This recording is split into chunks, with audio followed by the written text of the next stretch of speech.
Cinemajaw is sponsored by Overcast, an independent podcast app that embraces the open world of podcasting instead of locking it down. No exclusives, no premium content, no paywalls. Just a great podcast app for everyone. Get it for free in the App Store. And we thank them for their support.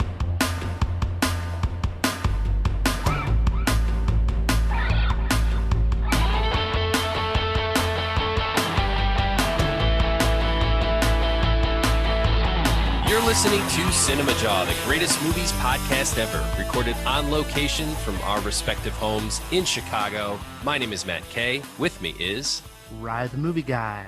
And this week on Cinemajaw, Matt, we go to the Magic Kingdom as we cover our top 5 favorite Disney heroes. Are they letting people in right now, or is it shut down again? I believe it's limited capacity, I think. Okay. Well, we're going to the Magic Kingdom in our minds, Ryan. And we're doing this in honor of a film we're reviewing this week, Matt. We have 2 reviews for you guys.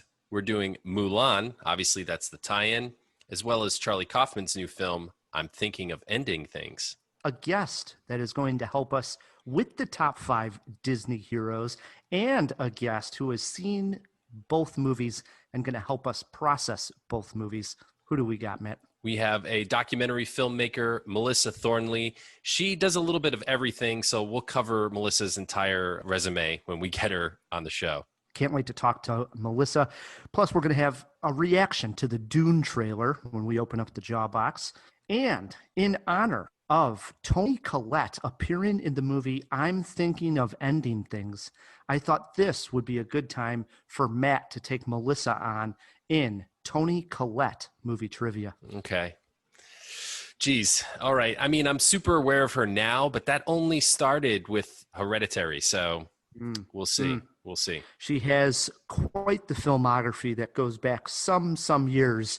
A lot of movies, Matt, you'd be shocked that she's probably even in. Well, so get thinking about that. Yeah. No, I just thought of a few before Hereditary as well. So I love her. This is a great topic. We should do a month on her, don't you think? Yeah, we'll write that one down. Definitely. Right. That would be fun to tackle. Speaking of doing a month of celebration on an actor or actress, this month, all of September, is Robert Pattinson month here on Cinemajaw. So let's start with a Robert Pattinson fact. All right. In the movie Good Time, all actors didn't read the script, but were given a detailed backstory of their characters and were told to improvise every scene. While Robert Pattinson and Benny Safdie had scripts, but were told to react to the others as well as they could. That's interesting. That's a unique acting challenge. I think it would be kind of fun, actually. I've only seen the film Good Time one time. It's so high energy. I love that film. So if you've seen Uncut Gems and you like that one, but you haven't seen Good Time, go back and watch that one. It's a total blast. Yeah, well, I'm catching up with a bunch of Robert Pattinson stuff this month, so that's high on my list. I would say, like I do almost every week, Matt, this is a jam-packed Jaw, wouldn't you say? As always, Ryan. So without further ado, we bring in our guest. First time on Cinemajaw, even though I believe we've run in the same circles for quite a long time. Melissa Thornley, welcome to Cinemajaw.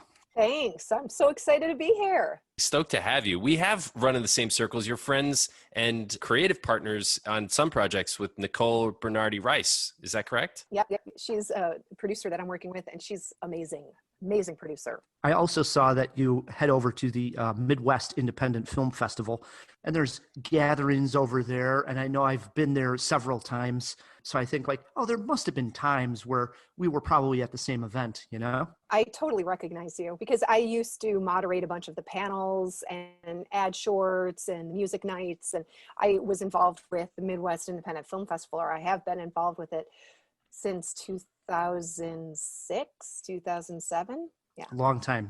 Erica Duffy is doing a great job with the fest now. It's narrowed down so that it's quarterly because it was, as you can imagine, curating a monthly program of shorts is just intense, right? So now it's quarterly programming. It moved to the drive-in because of COVID. We've been at the drive-in at Chi-Town Movies down in Pilsen. You've taken sort of a strange route in getting to this point. So take us back to the beginning when you went to film school in Columbia? What was the start? What was the urge that got you to take that bite and say, yeah, I want to study film? Well, what's interesting is I was originally a journalism major because I wanted to be Cameron Crowe. And what happened was I fell in love with Pedro Almodovar. Some Almodovar films came out when I was in college. And so I was very close to a Spanish major anyhow. And I thought, if I go to Spain, I will end up a Spanish major. So I switched from journalism to Spanish, fell in love with Pedro Almodovar, came back, and I was a copywriter at US Robotics, a tech company. And I thought to myself, you know what? I really want to go to film school. Like, I really want to go to film school. At that time, you know, Tarantino was big. There was lots of great indie film in the early 90s. And so that's what I did. I thought, I'm going back to film school.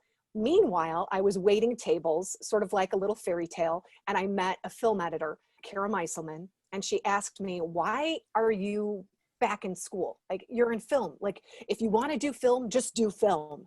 And we kept a conversation going. And so I ended up dropping out at Columbia, although Columbia still claims me and I still claim Columbia, but I dropped out and I started working in film editing. And then I never looked back. I became a producer. I worked in New York and London, came back to Chicago, 20 years in post-production.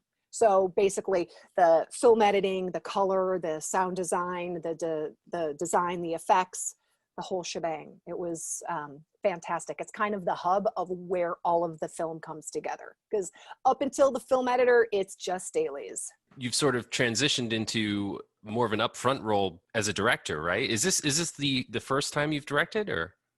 Yes. So it's interesting because being on the production side, yet always having a vision for something, it's a very different, especially with a documentary where you're working very tightly with the editor. Our editor is Sarah Evans Sarah Evans Doherty, I should say, over at Daily Planet.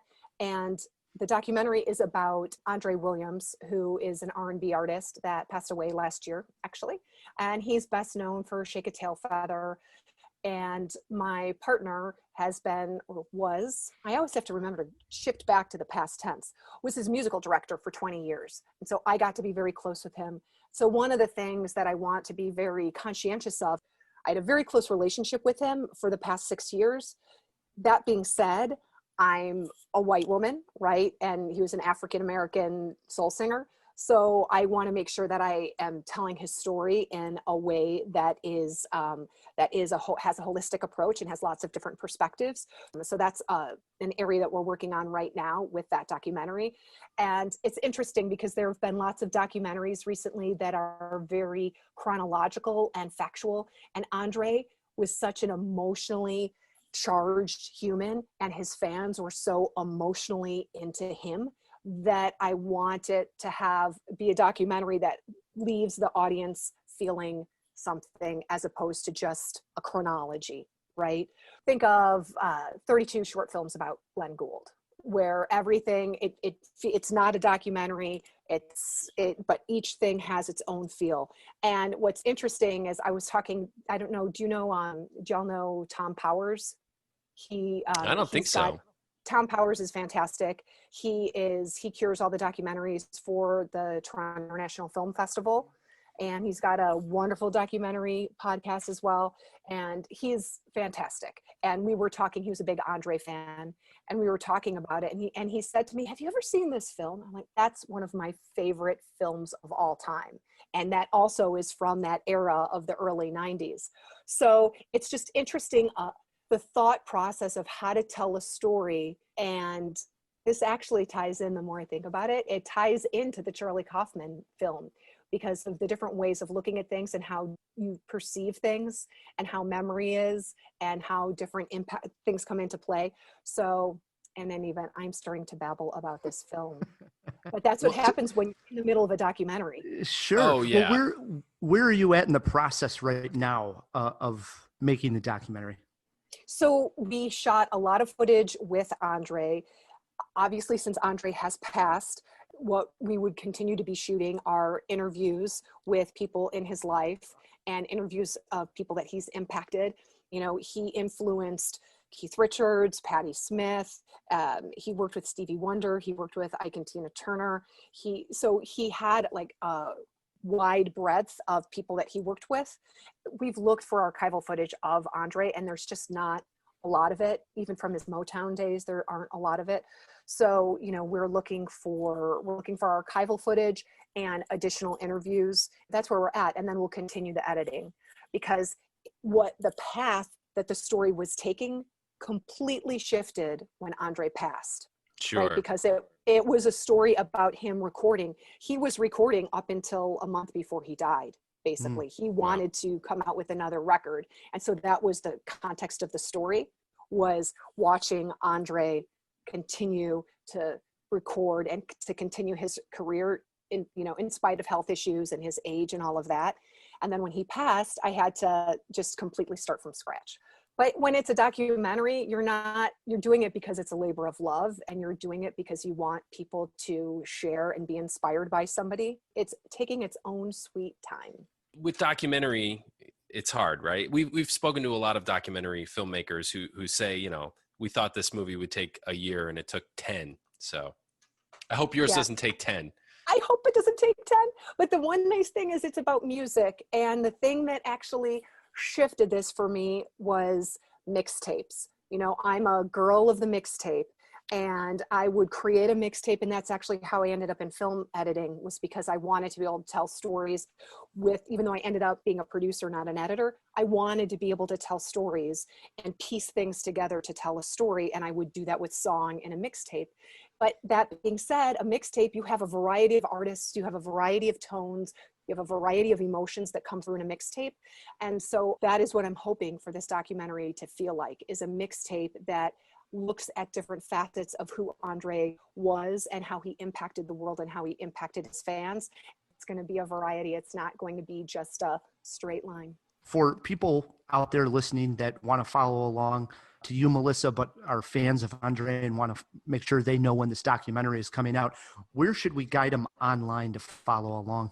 The best thing to do would be to go to Andre Williams Doc on Instagram, because that's where all the kids are these days.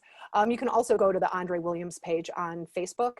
And if you follow me, you can just go to my website, melissathornley.com. While you were talking about mixtapes of music, I had to ask you, are you a fan of High Fidelity, the John Cusack movie? I love that movie so hard. I love the soundtrack. I love that it was shot here. I love Jack Black. I love Lisa Bonet in it. I love every single thing about it. And of course, I see it myself as John Cusack. Yeah. I don't see myself as the women. I'm John Cusack. I've been trying to get Matt to watch this movie. I tell him it's quintessential Chicago and John Cusack movie. I don't know why you wouldn't watch this. Hey, you know, I don't know why either. I'm a huge music fan. I'm a huge John Cusack fan. Obviously, I'm a huge Chicago fan. I have no excuse at this point. What's your problem? What's your problem? I What don't we got know. to do? I know. You know what, guys? After this podcast, I'm going to turn it on. I don't care if it's 2 a.m. I'm watching High Fidelity today. Do it. Another question for you, Melissa. You probably heard we're celebrating the great Robert Pattinson this month here on Cinemajaw. Putting you on the hot seat. What is your favorite Robert Pattinson movie? Okay. I believe that time is not linear. So I am going to say The Batman. Wow. I think you're right, actually. I think you're right. Time is not linear. And then just like a side note, my ex-husband, who I love dearly, he's a sweet man.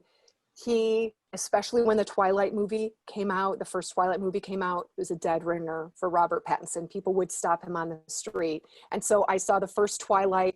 I loved it. And I thought, I can't watch the rest of the Twilights because he looks too much like my ex-husband. Now he's kind of like grown out of it a little bit, but I'm also a huge Batman fan, and I'm also an ex-goth girl. So I think Robert Pattinson may top Christian Bale as the best Batman, but we're going to see. Wow. I agree. Strong predictions. He's certainly the best casting choice so far. He's the first Batman we've gotten where pretty much everyone I've asked about it says, yeah, that makes sense. Like Michael Keaton didn't really make sense. Val Kilmer, no, not so much. George Clooney, certainly not. And Ben Affleck maybe was the closest one, but there was definitely backlash there. But Pattinson, everyone seems to be on board to see what he does with the character. Although I could see a nice Timothy Chalamet, but he's busy for other reasons. Right. Not right. a bad, We'll talk not about a bad that. idea. Yeah. So Melissa is going to sit in on this entire jaw. She has not only her top 5 Disney heroes picked out, but she also saw Mulan, so she'll join us with that review, and she saw the Charlie Kaufman movie, I'm Thinking of Ending Things, and I'm so glad because I think the more voices on this movie, the better, as we will discuss. Yes. But Matt, it brings us to our first review. Back in 1998, Disney added Mulan to their ever-growing list of princesses, a Chinese folklore about a girl who disguises herself as a man to take her aging father's stead in battle, risking dishonor, to protect her country and her family. It was a big hit, and the original animated version became the next Disney classic. Since then, many of these classics have been given a live-action treatment, and most of them have been pretty well received. So why not make a live-action Mulan? But is this update worthy, or is it a cheap double dip? Ryan and I paid extra on our Disney Plus subscriptions to find out. Do you know why the phoenix sits on the right hand of the emperor? She is his guardian, his protector. That she's both beautiful and strong. Your job is to bring honor to the family. Do you think you can do that?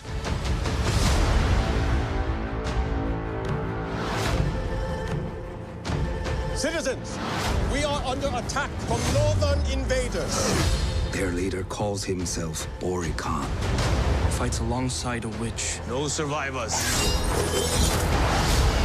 By edict of His Imperial Majesty, every family must contribute 1 man to fight. Have you no son? I am blessed with 2 daughters. I will fight.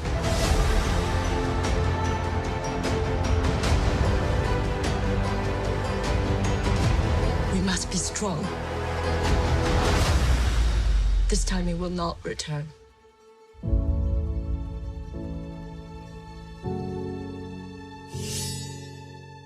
Loyal, brave, and true.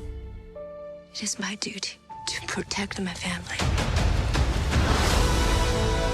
Ryan, I gotta confess, I have never seen the original animated Mulan, and I know. I considered watching it ahead of this review, but decided it might be more interesting to just go into this with a fresh perspective. So having no loyalty to the original film, I have to say the live action Mulan was a pretty solid movie. Real stunts and real martial arts fight choreography that felt authentic and was very exciting to watch. Not hard to imagine with martial arts legends like Donnie Yen and Jet Li in the cast. But being a Disney movie, I wasn't expecting how violent it was, and I'm okay with it. I loved it. The cinematography by Mandy Walker, who also shot Hidden Figures back in 2016, is dreamy, fittingly surreal at times, and the color palette just drips with these deep crimsons and golds and greens. It's a sumptuous delight for the eyes. Director Nikki Caro, who last gave us Zookeeper's Wife in 2017, which I didn't love, she was tight on this, perhaps maybe even stiff in some of the more quiet moments, but I imagine that was probably to stay somewhat true to the animated roots, and I'll ask you guys about that. At the center of this creation by these 2 women is an extremely female story. In fact, this may be one of the oldest girl power legends dating back to the 4th century AD, making Mulan the original Wonder Woman. Take that, Gal Gadot. And speaking of Mulan, actress Liu Yifei is fantastic. She totally carries the movie, adds an emotional core, and acts and fights above her class. I'm just not sure I believed for even 1 second that she could pass for male. But maybe that's just me, and that's a minor complaint. So, Ryan, how about you? Did you think Mulan could pass for a male, and did you enjoy this movie as much as I did? Written right in my notes as I was watching the film, who would believe Mulan is a guy? So no, I do not think she passed the test, but like you said, that is completely minor here. I sat there watching Mulan, loving the costumes, set designs, cinematography, and the overall scope of the film. It felt epic, but what it did not feel was exciting. I wanted to feel more of a connection with the character Mulan and her journey, but the film felt distant when it came to that. You called this violent. I would not go that far. I was actually happy to see the little violence provided, considering this is a movie about war. As for the choreographed fights, I was only happy with a couple of scenes, and the main one being near the end, that sword fight on the rooftop was quite spectacular. Unlike you, I did watch the original in anticipation for this release. Disney got rid of the music, and as far as I'm concerned, got rid of all the humor as well. They tried for some of it here, but it failed. In short, for an epic, as it looked, I felt it was lacking enthusiasm. Melissa? It's interesting. I actually practice Kung Fu. And so for me to watch a movie about a woman, young woman, pretending to be a boy so that she can fight, and to see the dynamics between the father and the daughter, which I related to 100%. I loved that archetype. For me, it fit all of the father-daughter archetypes. It fit the women hiding their gifts because they have to bow to the patriarchy. And all of that being said, because it's a Disney movie, you can't have enough violence. You can't have, there are certain things, I feel like it has to live within a certain frame, within a certain parameter. And so I agree. I totally agree with you, Rye. Like, I wanted more violence. And what's interesting is Kenny, you know, my partner Kenny, he said, oh, it was so violent.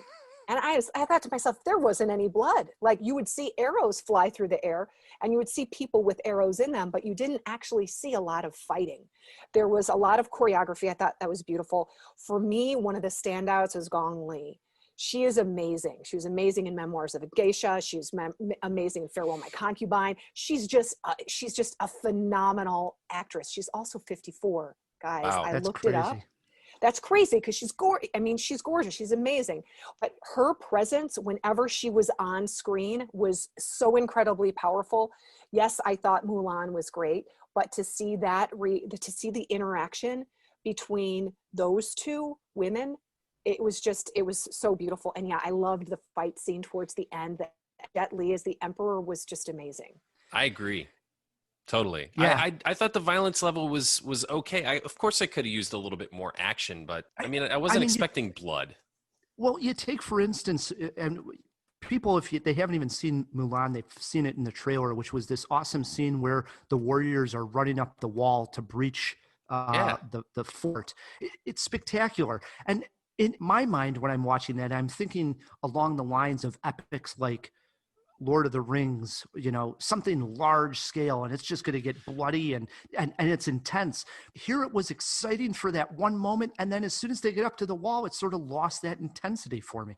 Yeah, well, there's this internal aspect of the film, right? Of this girl coming of age, trying to become a woman within her own definition of what it means to be a woman. You know, when they're all sitting around joking about, oh, what kind of women do you like? And she says, oh, I want my woman to be courageous and funny. And she doesn't talk about looks at all. She is describing the woman of her aspirations of who she wants to be. And meanwhile, she's saying, oh, wait a minute, that doesn't really work in this world. So there's this very interior, there's the interior movie that's set within the action movie. And I think I wanted a little bit more of the internal struggle for Mulan. I wanted a little more violence. And I feel like it was beautifully done, well executed. And at the same time, I did want a little bit more in a bunch of different areas. There was some cool, I think it ticked a lot of the boxes. It had cool martial arts. It had the training. It had the coming of age story. I agree with you about the character that Gong Li played, the witch character. She was very interesting, and her relationship with Mulan was sort of a pivotal relationship in the movie. I liked it, you guys. I think I'm a little higher on it than you two. I'm not completely down on the movie. I want to make that clear. I think it does a lot right. I'm just saying I don't think I connected enough with it for the feeling, the emotion that I wanted to feel. But I think it sounded great too. We haven't even talked about the music. I thought the use of music and the way they've tied in some of the music from the original with this grand score that is going on in the movie was spectacular. Yeah, the score was gorgeous.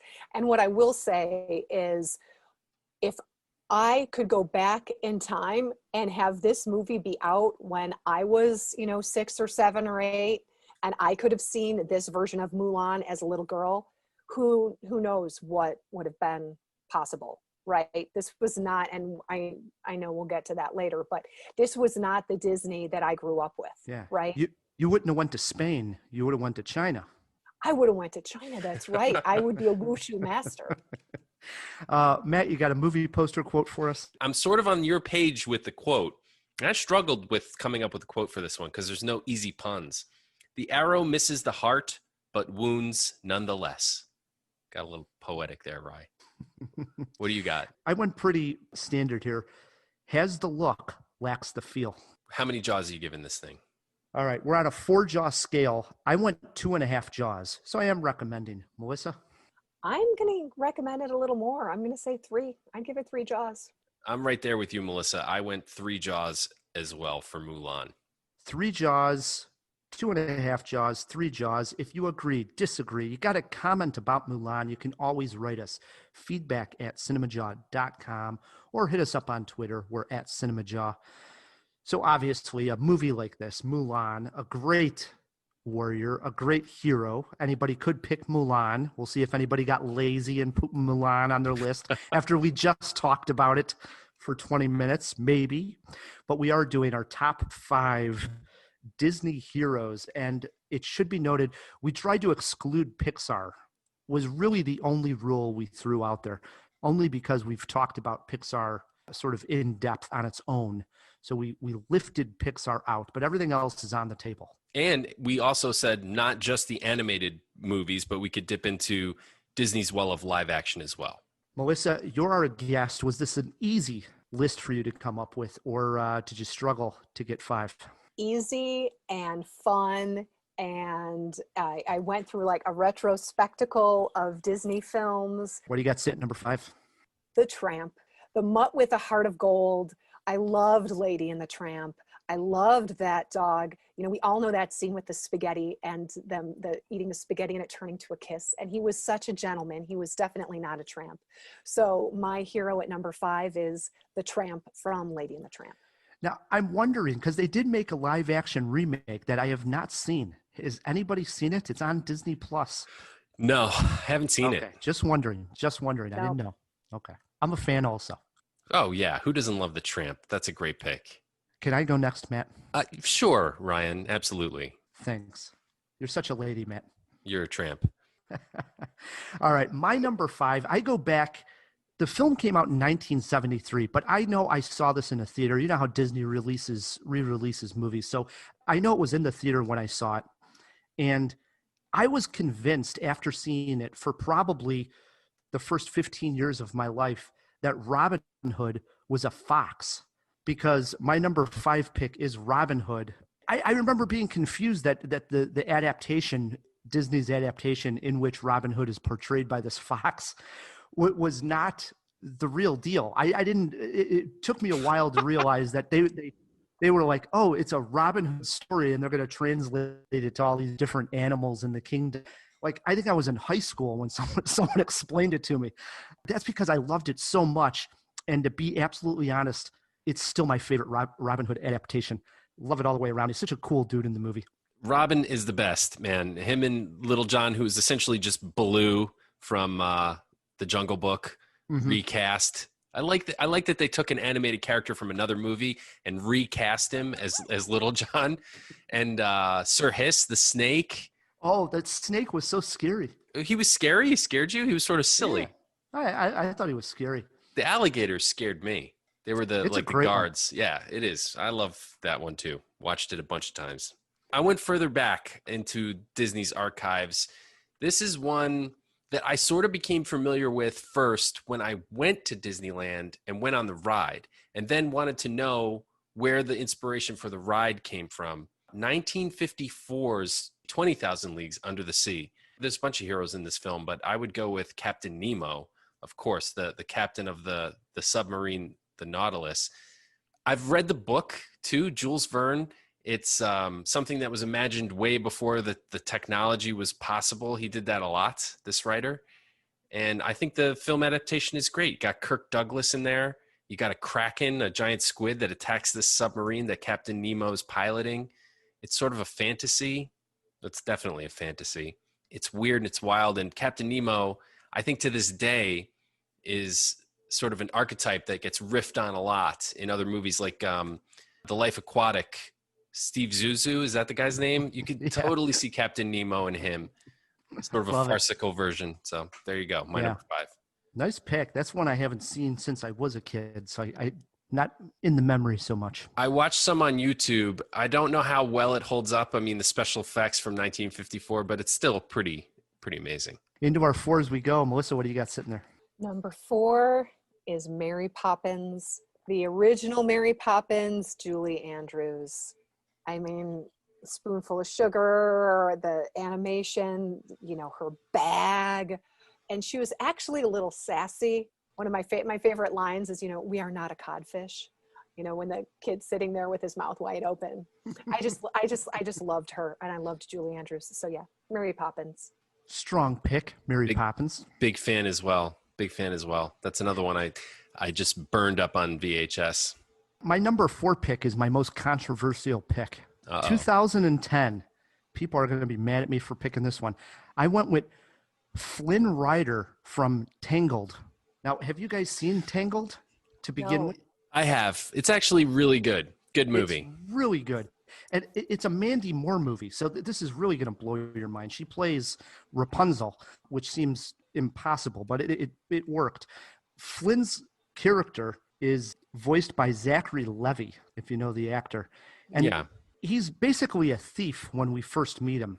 And so Rapunzel's really the star and also the hero also. But why I like Flynn so much is, and this is somewhat of a spoiler if you haven't seen the movie, is there's a big sacrifice at the end that Flynn makes at the time that I remember thinking, wow, were they really smart about making this movie? Because he more or less sacrifices himself, not knowing what ultimately the powers that Rapunzel's tears hold. So we do get a happy ending. But at the moment, he does sacrifice himself for Rapunzel. And I remember thinking, this is great, you know? Nice character, but what a great movie. It's really witty and fun.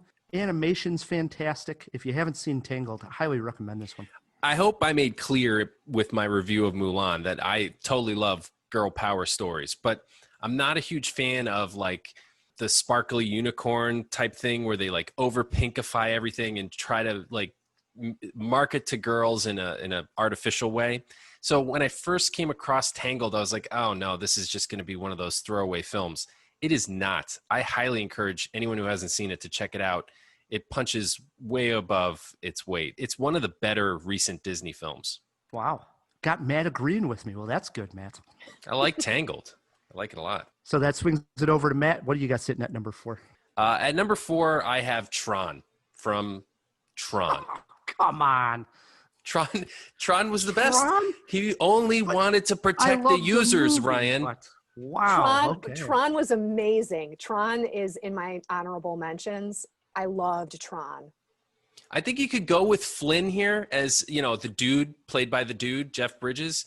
But I prefer Tron. He was the one who was really the action hero of this movie. You know, he was the one that was fighting the fight. Flynn was kind of the damsel in distress almost, really, if you think about it. So Tron was the badass. Yeah, if he only would have been wearing a bathrobe during the whole show, during the whole movie. It should be a law that Jeff Bridges can wear nothing but a bathrobe for the rest of his life. He only wears a bathrobe and he only drinks White Russians. Yes. It's hilarious. You know, we were talking, we did like Hollywood headlines, and they're going to make a third Tron, and it's going to have Jared Leto supposedly is attached. And I remember I got so excited after that recording, and I think I said it on Cinemajaw, I'm going to go back and watch that Tron Legacy because I remember it just sort of missing the mark. And I went ahead and I did watch it, and it missed its mark. I don't know how they blew that one. It's just off. The right recipe's there for a good movie, but it's just missing. Just didn't work. Yeah, I can't comment too much. I saw it the one time and then I did not repeat the viewing, but I agree, at least from my memory, something was off. Maybe it's that uncanny valley of the weird younger Jeff Bridges. I don't know. Strange. So Matt had Tron at number 4. Into our 3s we go. I cheated a little bit, but you'll understand why. For number 3, I have Bernard and Bianca from The Rescuers. Now, The Rescuers, that was one of my all-time favorite Disney films. You've got Penny, the orphan that needs to be rescued. You've got Bob Newhart. You've got Ava Gabor playing Bianca, these two beautiful little mice from the Rescue Aid Society. It's just amazing. And there's this scene where they're on, a little leaf and there's a dragonfly driving, flying them across. I just loved everything about The Rescuers, and Bernard and Bianca were amazing. And you can't really separate them. And also they're mice, they're small, so they both fit in the number 3 slot.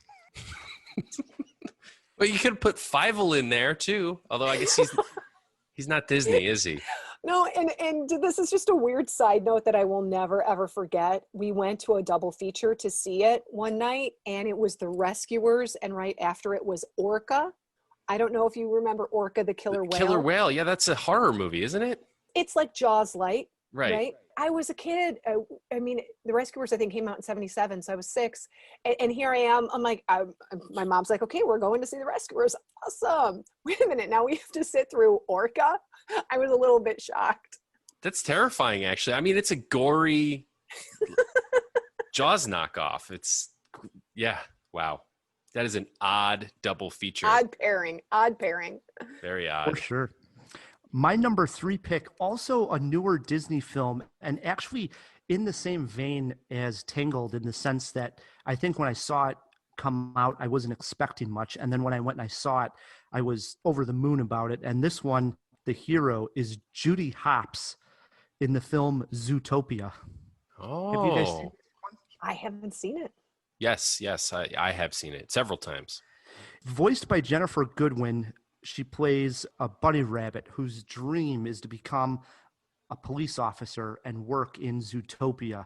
She's this small little bunny rabbit, and once she finally does graduate and is able to become a cop, she gets assigned to like parking cop duties. She's sort of down, she's a real hustler, of a character, but she ends up getting mixed up with Nick Wilde, who is a fox played by Jason Bateman, another great Fox character here.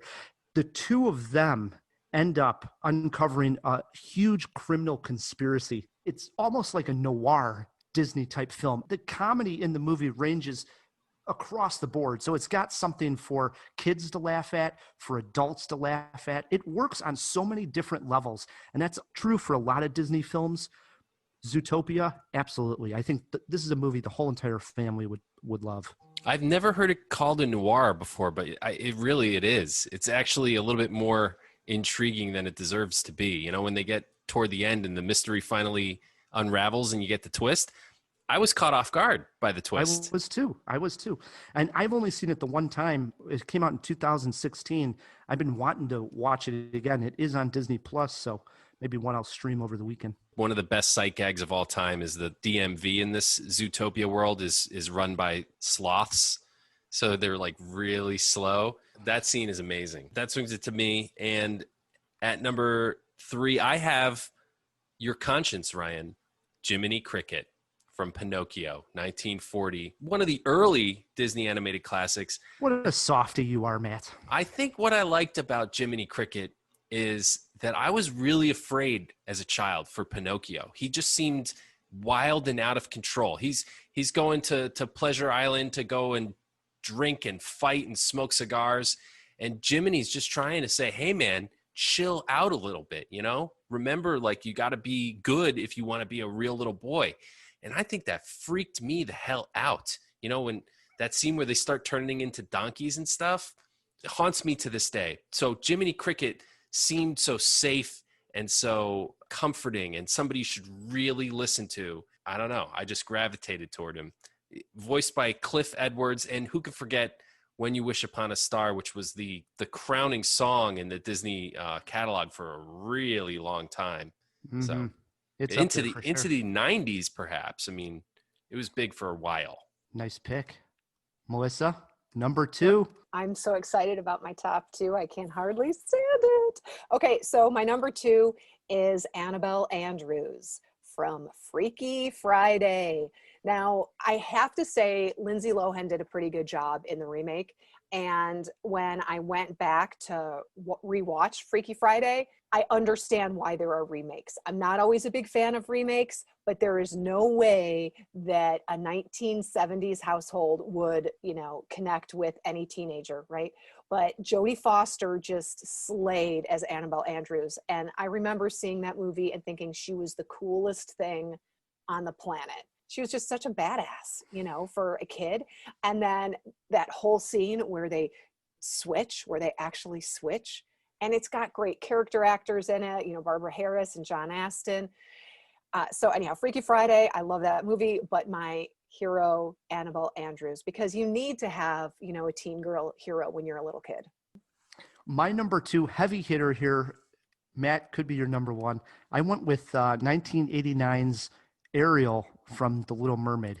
Not my number 1, Ryan. No, but I approve of this pick.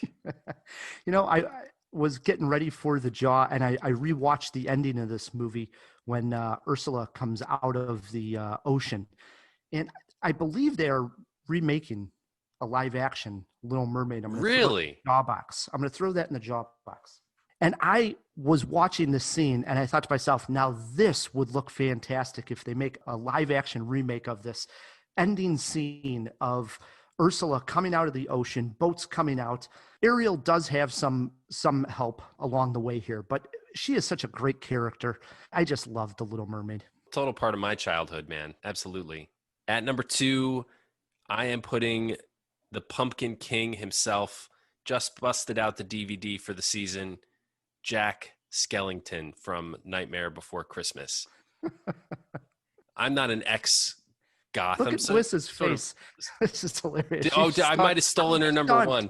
No, it's just that I don't associate that as Disney. Yeah. Me neither. Is it Disney? It's Disney, you guys. Yeah, it is. You want to throw it in the jaw box, double check me, but I'm going with it is a Disney film. Tim Burton obviously directed its stop animation. Jack Skellington goes through this entire hero's journey where he both ruins Christmas and then saves Christmas. The whole thing, or most of the movie, takes place in Halloween Town. Like the visuals of it, the songs, everything just spoke to me so much as a kid who was into horror and punk, and there was nothing else like it. And to this day, really stands alone, even though there's been more stop animation since then. They revived that art form. Anyway, there you go. Jack Skellington. We'll look it up because I'm not positive it's Disney. At least I don't associate it either as the Disney film, but I love the movie. Yeah, it's a great movie. Well, I hope I'm right, or I'll have to come up with another one. All right. It's our number 1s here on Cinemajaw. We haven't had any crossover yet. Melissa, your favorite Disney hero. Okay, this may be controversial, but it is what it is. Maleficent. Maleficent is my number one Disney hero. Why? Because it is the first whole female character that Disney has ever created, ever, since the 30s. Wake up, Disney. I love Disney. And the thing about Maleficent is it's about what the truth is. It's about who you are versus how people perceive you. I even loved, the second Maleficent, and she is wounded and whole and rises up again and is maternal and nurturing. And she is all of the things unapologetically. The shadow, the light, the everything. And so Maleficent, and she's kind of, for a long time, she was my cover photo for Facebook because that's who I aspire. Like that would be my inner best self is Maleficent. If I'm going to be real. She's definitely one of my favorite villains. Well, you haven't seen the movies though, have you, Matt? No, I saw the first one, but not the Did second you? one. Yeah. But I would say for the first one, it actually fits in much like Zootopia and Tangled, where when I saw that they were making the movie, I was like uninterested. I wasn't that excited. Then I heard someone talk about it, and it at least piqued my interest to check it out. And then when I watched it, I'm right with you, Melissa. I remember being like, whoa, this is way deeper and cooler of a movie than I ever anticipated. So I've actually seen it, I think, 2, maybe even 3 times. So I'm definitely a fan of Maleficent. Good pick. All right, my number 1, I went classic, an animated character, and has already been given the treatment of the live action remake. I went with Belle from Beauty and the Beast. And who doesn't love Belle? I mean, who? Come on. She's a reader. She's a singer. She's a dancer. Come on. I mean, where do I find these girls, I ask? Where do I find them? In a cartoon, because they don't exist. Beauty and the Beast, for me, I ranked them on my Letterboxd just recently when Mulan came out. I ranked the live action remakes. For me, I even think the Beauty and Beast live action is the best that they've produced. But I love the animated version so much, and it's so classic. But then the remake, I thought Emma Watson did a great job in there as well. Belle, my number 1 Disney hero. I'm not going to argue with it too much, man. I love Belle. Who doesn't? It's a great. She sees the good. She sees the good in the Beast. You know. Yeah, she does. She's solid. Matt, I hate when we leave the last pick of Cinemajaw to you, but it's a lot of pressure. We did it. Yeah, we did it. Listen, I hope this doesn't disappoint, but it is a more recent Disney film. You could even call it a superhero film. It's not Marvel. Calm down, not Marvel, but it is from the movie Big Hero 6, and I'm going with Baymax. You don't like Baymax? He's all right. It's okay. It's not a number Baymax, 1 pick. I love Baymax. First of all, can we just talk about the design of Baymax?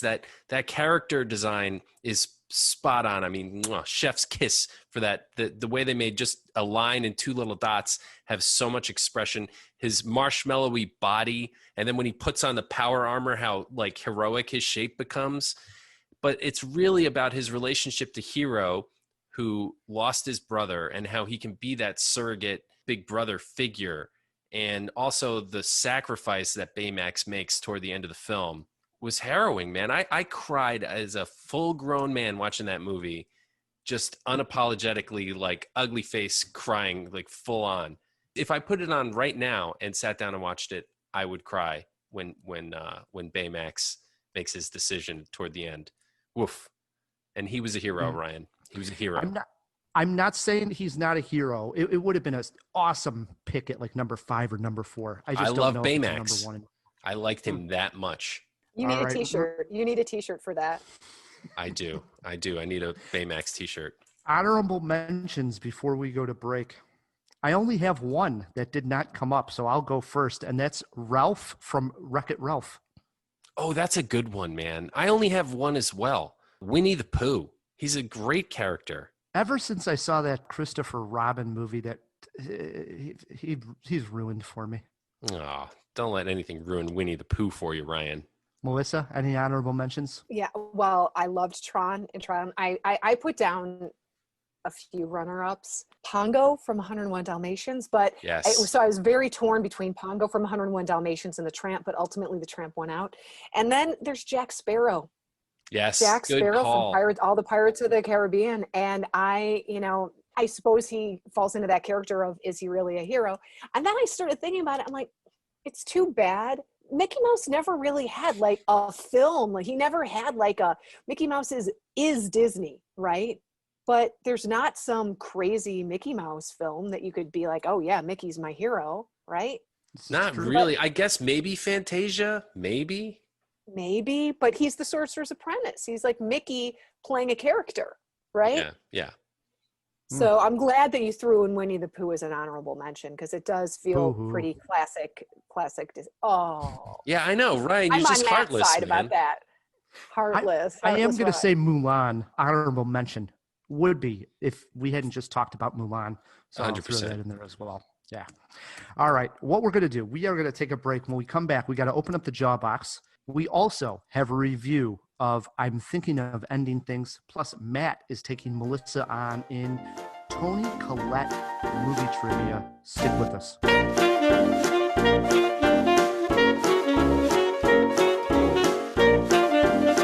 And now, in honor of our continuing celebration of Robert Pattinson, we bring you this scene from The Lighthouse, in which he has a pleasant conversation with Willem Dafoe. You already told me you had me figured. I'm tired of your damn fool yarns and your Captain Ahab horse. You sound like a goddamn parody. Giving and nagging orders like a sprinster school mom when all the while giving the station in this devil's own role yourself. Well, it's all horseshit.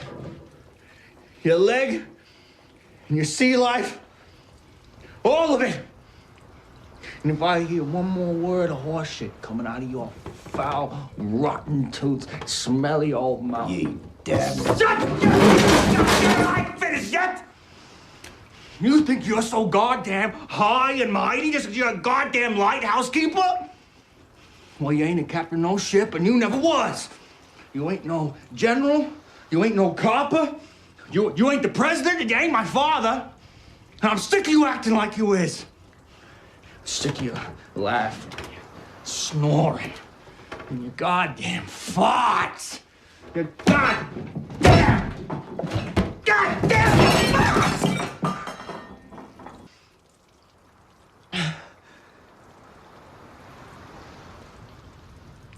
You have a way with words, Tommy. Oh, damn you!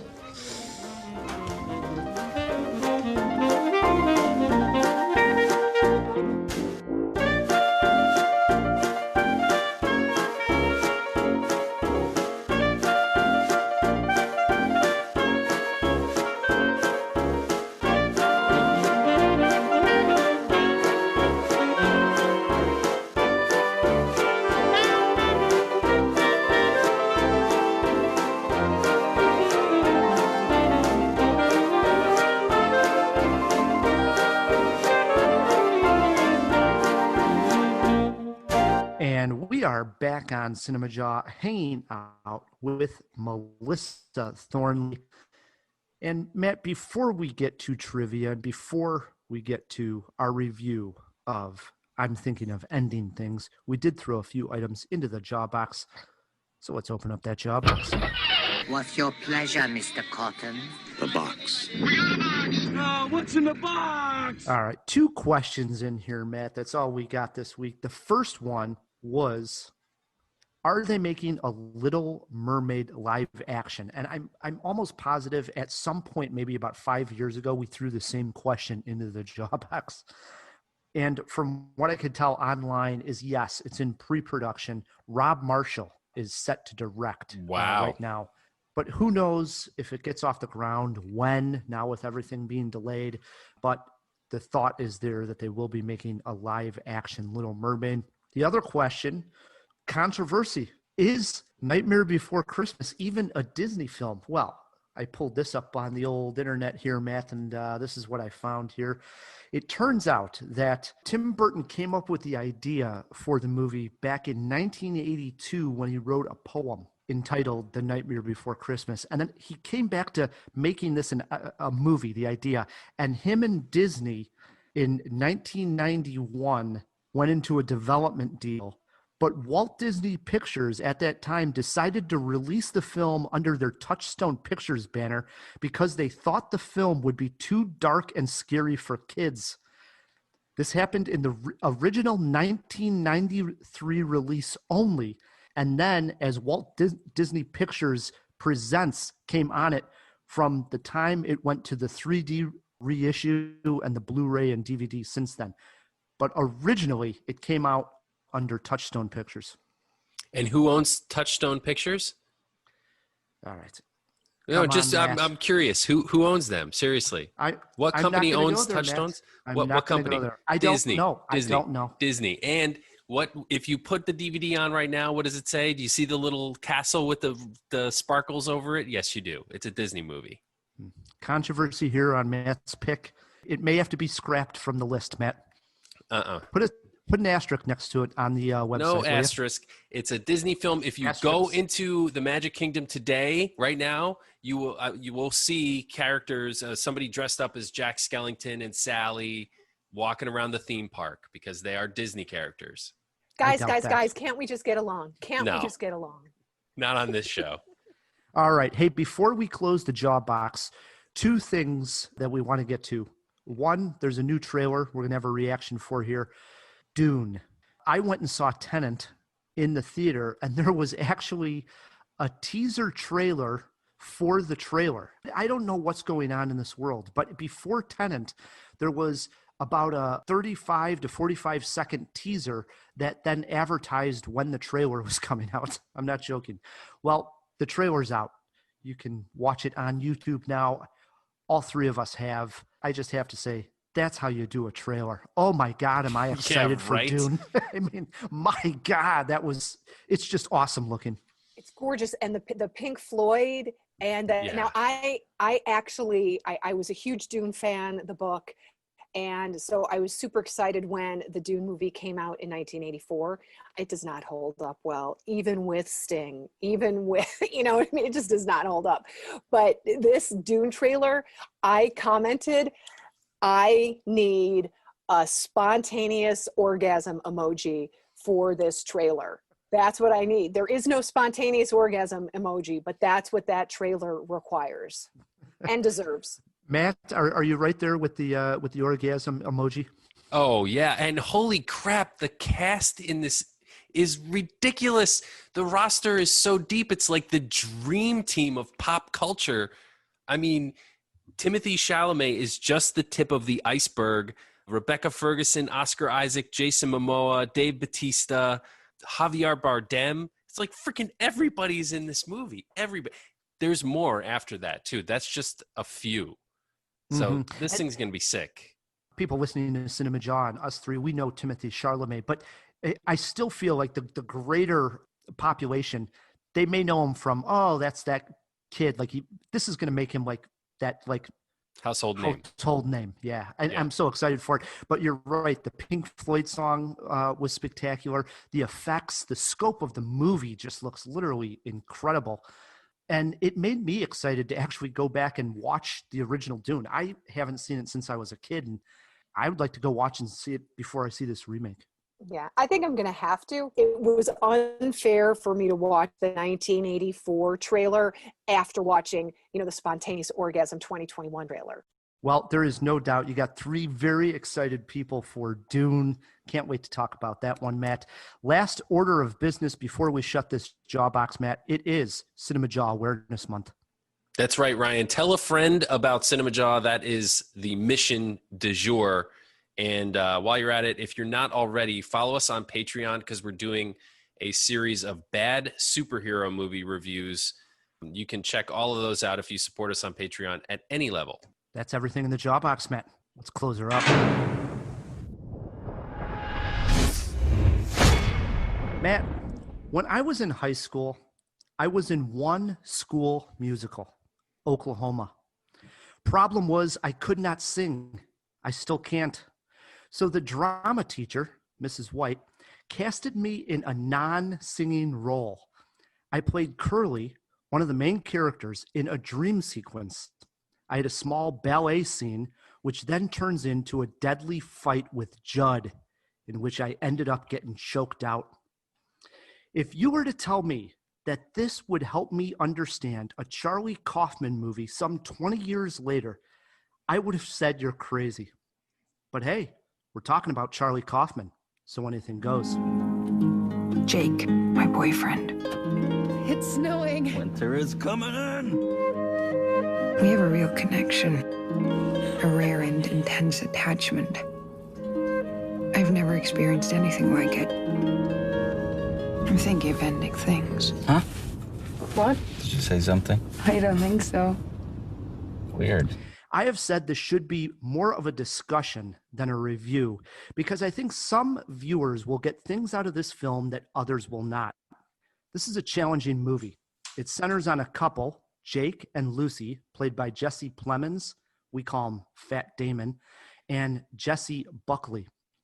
They're driving out to meet his parents for the first time in a car ride that lasts a long time. It seems to us, or at least me, that Jake can hear Lucy's thoughts. And one of her thoughts is she's thinking of ending things with Jake. Things get stranger and more challenging when they arrive at the farmhouse and meet his parents, played by Toni Collette and David Thewlis. It is here we realize this may not be Lucy's story at all, and in fact, it's Jack's point of view. We see different scenarios and timelines of what happened between Jake and his parents. Confusing things is the fact that there is a school janitor the film cuts to from time to time. And one of those times, he's watching students rehearse for, you guessed it, Oklahoma. That's not the only time the musical comes up. It's also mentioned by Jake when they're driving in the car, and the dream sequence I said I was in is shown near the end of the film and is a big key into whose story we're actually seeing and what it represents. Dancing around spoilers here, what I got out of I'm thinking of ending things is that this is one of the most depressing stories I have ever seen. I usually can find a sliver of hope in Kaufman's work. At the very end of Eternal Sunshine, and I mean the very end, we see the film loop, which could suggest the characters find themselves again. In Anomalisa, hearing a different voice at the end always gave me hope. But this time, I felt it left me in a depressed stupor. What is it all for? Even for people who find value in art or creators who create art, why? Part of me wants to watch it again to see if I can find that hope. I fear I will not find it, and instead I'll be walking around depressed for a few days. Matt, how much of the film made sense to you, and did you find it as depressing as I did? The movie made total sense to me, but I'll admit it took me until the first dog scene to catch on. But once I did catch on, it all sort of clicked, which is kind of how it goes with Kaufman. And I was amazed, frankly, at the level of storytelling sophistication. The things that you mentioned, like Oklahoma, is just one example. The beats that he creates, he keeps calling back to again and again. I will say, though, at around the time of the interpretive dance scene, yes, that was really a thing in the movie, I felt that Charlie had just overindulged, and this movie could use a bit of a trim here and there, to say the least. But then again, couldn't we all? I was depressed, Ryan, after viewing this, but more haunted and slightly disturbed. You kind of said it. This is a bleak and confusing movie, and I think very intentionally so.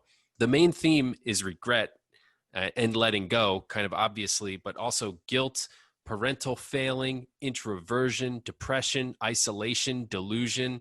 These are also big parts, and none of them are exactly happy subjects and not feel-good stuff here. I will say this, in all honesty, after I watched this movie, I had nightmares. And I woke up literally calling out for my mom. I can't remember what the dream was, but that happened where I woke up in bed because I was calling my mom out loud. And I had a very hard time getting back to sleep. So take from that what you will. I will say I liked this movie, even though it gave me nightmares. Spending 20 years in post-production, my brain constantly is looking at all of the pieces.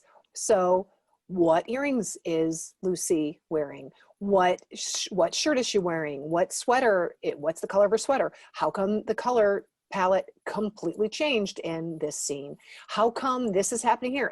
And with the details constantly changing, and the sound design is amazing, right? To go the interior, the exterior. So in terms of all of the details, from the editing to the sound design to the performances, everything is immaculate and perfect. But to your point, Rye, there was not an ounce of joy.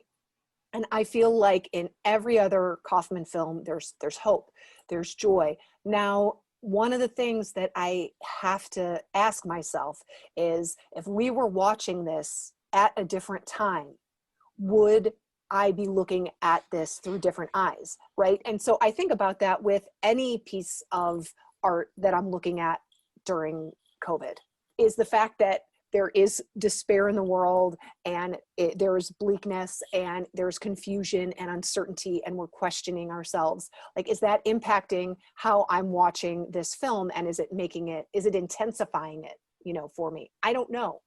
But I do know that to get to the end of this film and feel such despair, I ended up, I was like, I need a palate cleanser.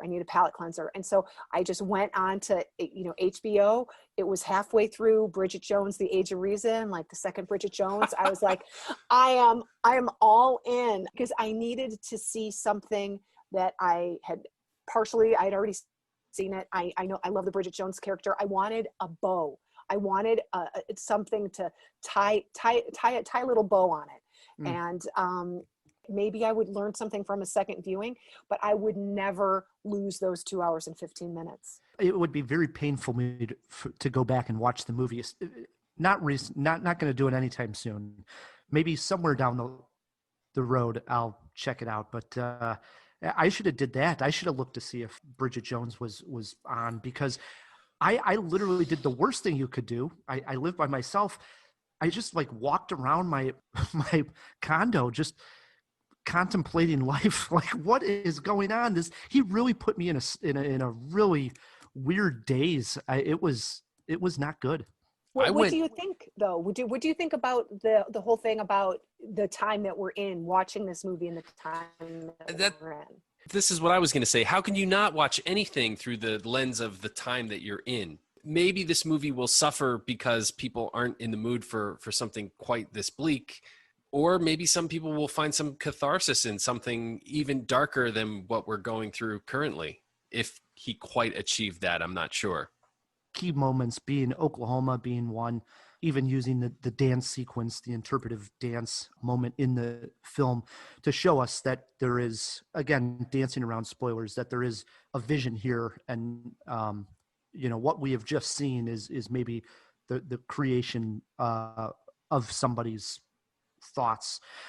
I'll go stop there. He does make a attempt at explaining what art sort of serves, I think, in our lives. It may be trivial, and Jesse Plemons wants to be an artist. He has, an appreciation for art, and I think that's what he wants to do. It doesn't seem to work out for him. Again, depressing.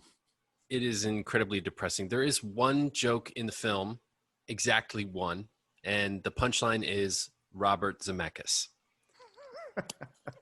That moment was pretty funny. There is one joke in this movie. So I did laugh out loud. I did also laugh out loud for that. I did.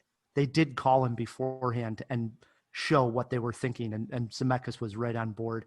So it worked, like he said. If you put that in and it said Martin Scorsese, it wouldn't have that same laugh. It had to be somebody that maybe it possibly could have been directed by Robert Zemeckis. It was kind of a jab at him. I'm surprised Zemeckis was so on board for it. I mean, I guess he's a good-natured guy, but that was a little bit sharp, Yeah.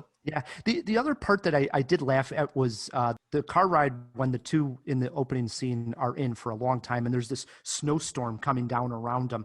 And we, the viewers, feel like we're trapped in that car with them, right? And the windshield wipers just keep going and going. And it's like you're starting to get that feeling of being trapped where you don't want to be anymore. And they finally get to the farmhouse, and Jesse Plemons says, wait a minute, we don't want to go inside right away. I got to stretch my legs right in the middle of a snowstorm. I laughed there also, but I think those were really the only two moments of humor. Did you get the feeling, the Get Out feeling? I had the Get Out feeling for a big chunk of the movie, where I was just kind of, part of it is that, it's a new couple, they're going home, they're meeting the parents, et cetera, but there is this feeling kind of dread, an underlying tone of dread, wondering at what point is something horrible going to happen. Something horrible has to happen, right? I'm curious if you felt the same thing. Absolutely. That feeling of dread builds. I mean, they literally pull the bow across the strings at certain points with the music and stuff. It plays out like a horror movie for most of its runtime. They make a big deal about the basement. I don't want to spoil anything, but I will say a character goes through whatever's in the basement, And after that, I feel like the dread building didn't work as well. It shifts from there and becomes something different. But the entire time they're in the house, I was really scared. I mean, it was pretty effectively horrific, and it was more like a thriller, I guess, but I was ready for that other shoe to drop. I agree. I agree with that also. And I think the scene where you're talking about, Matt, where the character does go into the basement is, I think, the moment when the movie's perspective starts to change, because I think up until that point, we're not sure whose story we're exactly seeing. And then it starts to come into the fold at that point when they go down to the basement and you start to think, oh, I'm starting to put this all together, and the idea of this janitor in the school that we're seeing at different times in the film, it all starts to somewhat piece together, I think, for us at that point. I kind of was clued into what was going on by the picture on the wall, where Lucy sees the picture on the wall, and it sort of changes between two different characters. That's kind of when I got it. Okay, we got to do a spoiler lounge on this one, dude. I think we do got to do some spoilers. Movie poster quote for me, Matt. Instead of M&Ms, see if they have mood stabilizers at the candy counter. That's pretty good. I went with a great work of art that is hard to look at. That's fair. How many jaws, Rye? This is so tough because I'm talking about it depressing me, but if I'm judging it from a movie and the effect it had on me, it's one of the better ones of the year. I'm going 3.5 jaws for the movie. That's okay. So art is supposed to make you feel something. Clearly, this movie made us feel something. 3.5 jaws for me as well. I think it could have used the trim. It gets a little overindulgent. Melissa? Okay, I will not give it 3.5, but to your point, it's so brilliantly crafted. I will give it 3 jaws with a caveat that go into it knowing that that it's not a joyous film, right? And I think it's for jawheads, it's for cinema fans, it's for Charlie Kaufman fans. This is not for somebody who is going for a fun escape at the movies. That's for sure. Yeah, there should maybe be some trigger warnings on this one. Absolutely. Total. This needs if anything needs a parental advisory or a viewer advisory warning. This needs a viewer advisory warning. Yeah, no doubt. This is bleak. Let's pick it up a bit here, Ryan. Yeah. Let's play some trivia. Yeah, let's play some music. I like it. Here we go. We like to end on a high note. We're playing some movie trivia, and in honor of Toni Collette, who was fantastic. Always. In the new Charlie Kaufman movie. Amazing. And always is. We are playing Toni Collette movie trivia. It works like this. Melissa, you're our guest. You get to choose if you want to go first or let Matt K go first. There are steals, and if you get hung up on any questions, you get 1 rescue.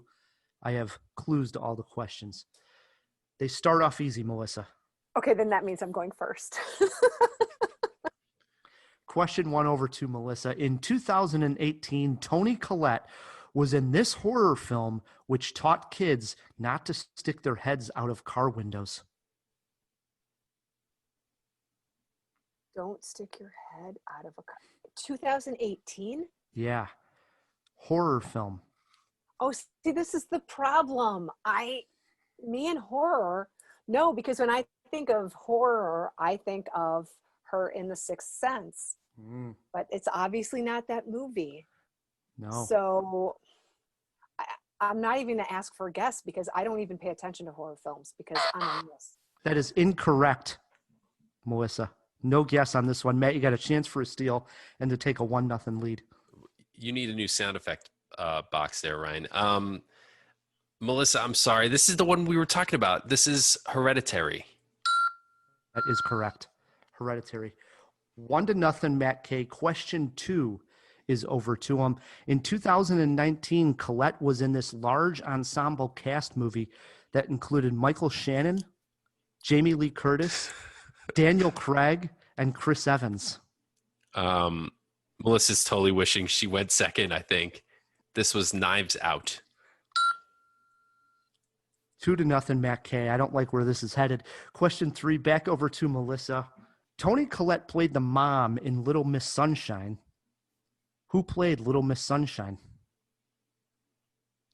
Wait a minute. This is not about Toni Collette. This is about the little girl that reminded me of the girl from the video, the music video, Dancing Like a Bee. Right. Blind Melon. Blind Melon. Rain. What's it? Not enough rain. What was that girl's name? Ooh, what was that girl's name? She was so cute and kind of pudgy and jeez. I am really regretting taking the odd numbers instead of the even numbers. Let's see, but I could guess. Remind me what's the year again? I don't have a year in front of me. I didn't write it in there. Little Miss Sunshine had to be. I can get a clue, right? A special yes. Do you want a rescue? I would like a Ryan rescue, please. Por favor. Wow. Rescue on question number 3. Your clue comes in on a gale force wind. Her initials are AB.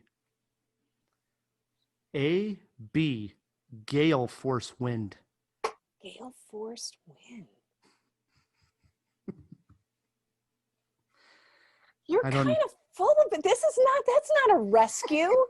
You can't rescue somebody with a gale force wind. That's like the opposite of a rescue. Her first name is Abigail. Okay. I tried to help you. You did try, and I appreciate it. And I should have guessed Hereditary in the first one, but I thought it couldn't be the movie we were talking about.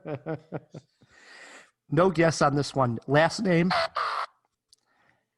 Matt, you got a chance for a steal here. Breslin. Abigail Breslin. I know. I just happen to be a big Abigail Breslin fan from Zombieland, and she did that movie with Arnold Schwarzenegger. Was it called Maggie? Where she was the zombie? It was Maggie. Yeah, it's pretty good. It's not over yet. It's 3-0, Matt. Question 4 is over to him. In 2005, Toni Collette starred in the film In Her Shoes, opposite this actress who plays her party girl sister. I have no idea. None. I have no idea. Because this is previous. I mean, I knew Sixth Sense and Little Miss Sunshine, which were both pre-Hereditary. What question number is this? Only question 4. All right. Just take a guess. Her party-loving sister? Yeah. Meryl Streep. That is incorrect. Dame Judi Dench. I'm sorry. That is incorrect. Back over to Melissa. You got a chance for a steal and to get on the scoreboard here. Well, whoever says that Matt is not the biggest gentleman is just a liar, because he totally ditched that one to be a gentleman. Cameron Diaz. Yes. I really appreciate you thinking I knew the answer to that. I did not. I really didn't. Didn't? No, Matt definitely didn't know that one. It is question 3. It is question 5. The score is 3-1, and question 5 is back over to Melissa. In 2013, Toni Collette appears in the movie Enough Said, in which Julia Louis-Dreyfus falls in love with this actor. 2013. 2013. The movie was Enough Said. Enough Said. Julia Louis-Dreyfus and who? I'm just going to say Matthew McConaughey. Oh! I don't know.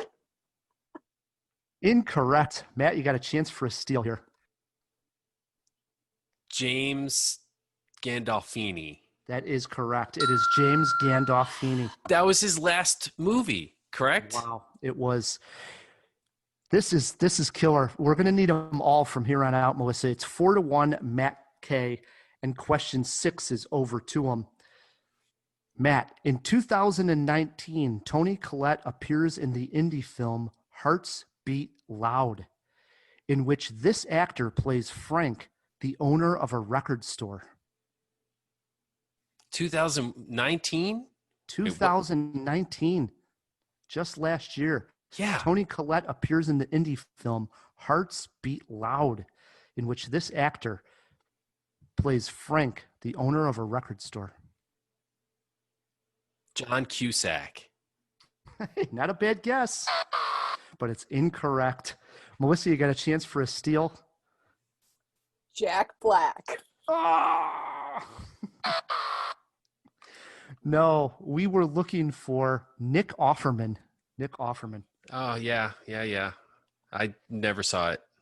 4-1. Question 7 over to Melissa. In 2019, Toni Collette appears in this film in which Jake Gyllenhaal plays an art critic, and the art comes to life. Toni Collette was busy in 2019. She really was, yeah. Her filmography, doing the trivia, it's quite large. I know, but I'm thinking about, like, when I think about Toni Collette, I think about Muriel's Wedding. I think about all these, like, I think about, like, early aughts. I'm not thinking about... You're thinking about a boy? About a boy, Muriel's Wedding, you know, like all that. I'm not thinking about the Sixth Sense. I'm not thinking about 2019. What's she doing? 2019. So, but I just need an actor's name, right? It's Jake Gyllenhaal. Oh, Jake Gyllenhaal was the main star as an art critic, in which the art comes to life in this movie. Go. I just have to name the movie, but I can't name the movie. Matt. Back to Matt. Dude, I know this one only because it was like kind of interesting. First of all, Jake Gyllenhaal and art coming to life. It's sort of like the killer in like Final Destination being death. It was Velvet Buzzsaw. It was Velvet Buzzsaw. This is terrible. I hate when Matt wins. Last question of the game is to Matt K. And that's also a really cool title. Toni Collette appears in the film Hitchcock. Remember this one? They made a movie on Hitchcock in which Anthony Hopkins plays Hitchcock, but who played his wife in the movie? Who plays Hitchcock's wife? Yep. I have no clue. Which actress played Hitchcock's wife? Never saw it. Never saw it. Rescue me, Ryan. Don't know. She's a dame. Dame Judi Dench. Incorrect. That is a dame. She is a dame, but this is a different dame. Melissa. She's a dame. Is it? And she played Anthony Hopkins' wife. The actress that I can picture that I want to say, I can't remember her name. So instead, I'm going to say Cate Blanchett. I don't think she's a dame. She will be. She should be. Yeah. I agree. I think she's Australian, though. Is she not? Well, you know, that's all part of the colony. It's just another colony. Helen Mirren. We're looking for Helen Mirren. Helen Mirren. Yes. Oh my gosh, she's the best dame. She's the best dame. Oh, I love Helen Mirren. If it did come down to a tie, a jawbreaker, this question would have been to Melissa. Age of Toni Collette closest to? Matt, you got to guess. Age of Toni Collette. She's 57 years old. Lock him in at 57. Melissa? She's not. There's no way she's 57. There is no way she's 57. Really? No. You guys, No, I think I gotta say, last week y'all overaged Hilary Swank too. So I think it's true. I've been off lately. You've been off. Just don't do it in public. I'm just letting you know. Don't do it in public to the ladies because they're not gonna like it. Let's see. Toni Collette.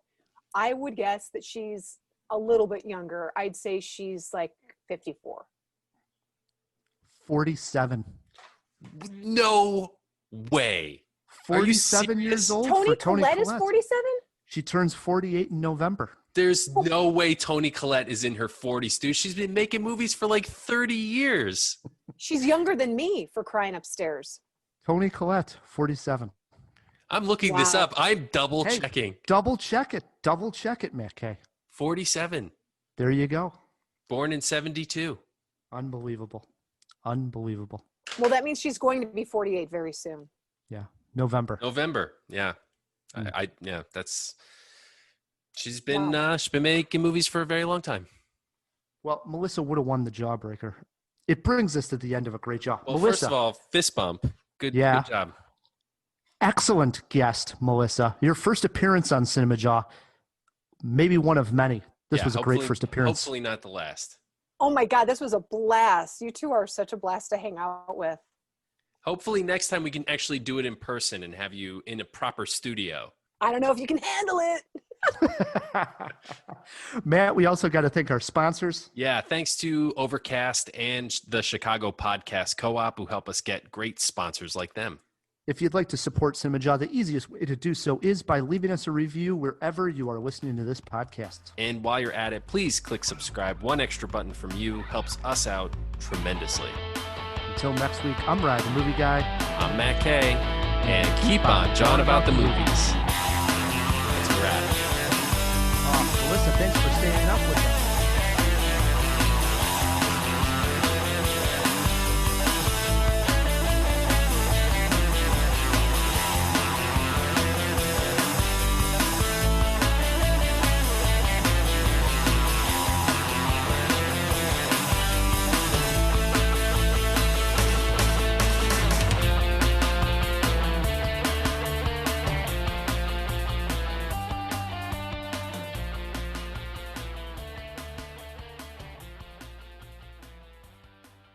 I just love The Little Mermaid.